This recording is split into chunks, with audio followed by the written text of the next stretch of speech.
meron pa tayo isang gagawin. Bali 86 ulit, kulay pula.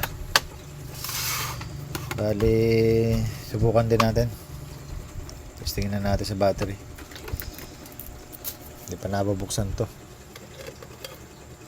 wala naman kasi sinabi kung ano sira. Bali testing na natin agad, baka sumabog yan. bali wala siya, wala siyang tunog, kahit ilaw wala. Bali pinakamaganda nire, buksan na, kalasin ko lang.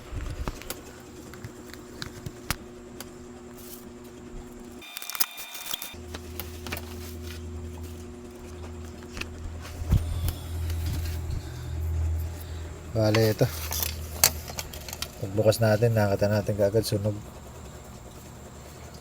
yung mga resistor, shorted sigurado yung mga MOSFET natin.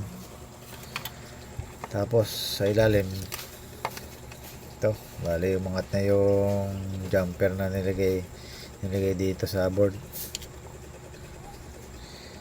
Ayan, bali pati dito sa reverse polarity natin humiwalay na yung pagkakahinang.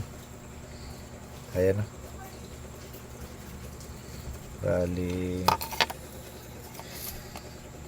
kalasin ko lang yung MOSFET, tapos check tayo ng signal kung meron, tapos mga capacitor, pati yung SCR natin checkin ko na kung may sira. Bali kalasin ko lang.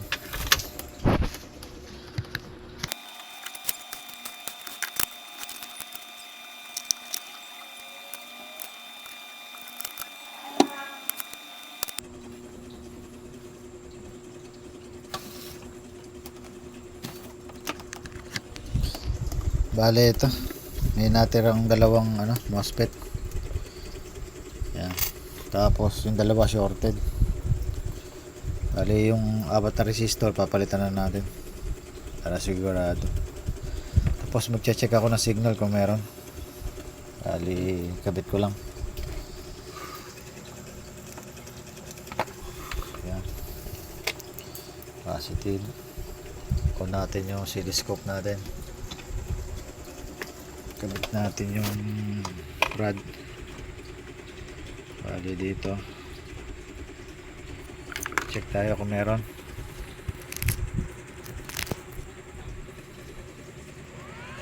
Ano yan, meron. So isang side naman lipat natin. Yan, bali on ko na.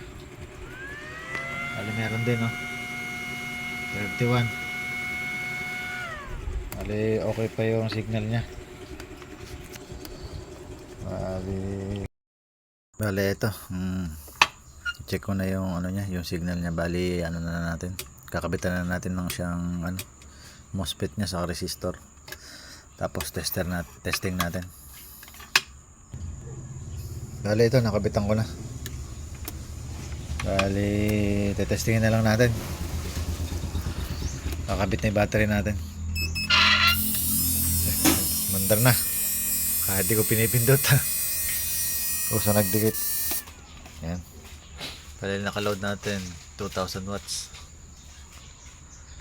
On ko na. Yan, bali maandar siya.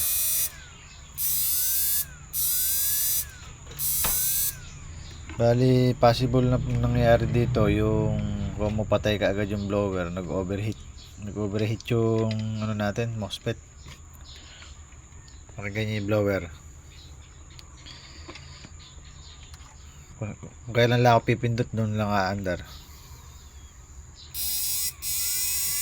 Tanggalin ko, namamatay siya kaagad. Yan, bali isang pwedeng pagmulan ng pagkasira ng natin yan, MOSFET. Nag-overheat. Bali check natin yung nya, pag-iinit nya.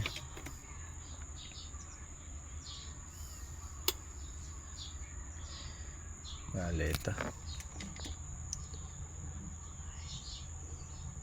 ayun, mainit pa siya.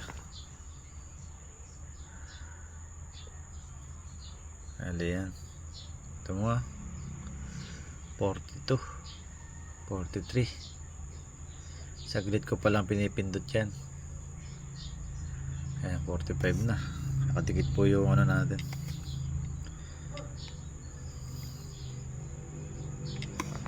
Ali yan.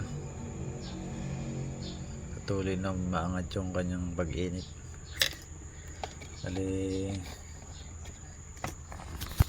check lang natin yung ano. Check natin yung kinakain niya sa baterya. Hanggang ko lang ng ibang pindutan.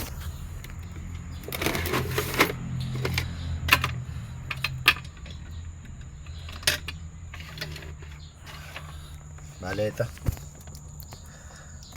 Ayan, on ko na. Bali 60 ampere, 700 watts. Mataas din ah. Medyo malakas mag-init. Bali yung problema nitong inverter na to, okay na.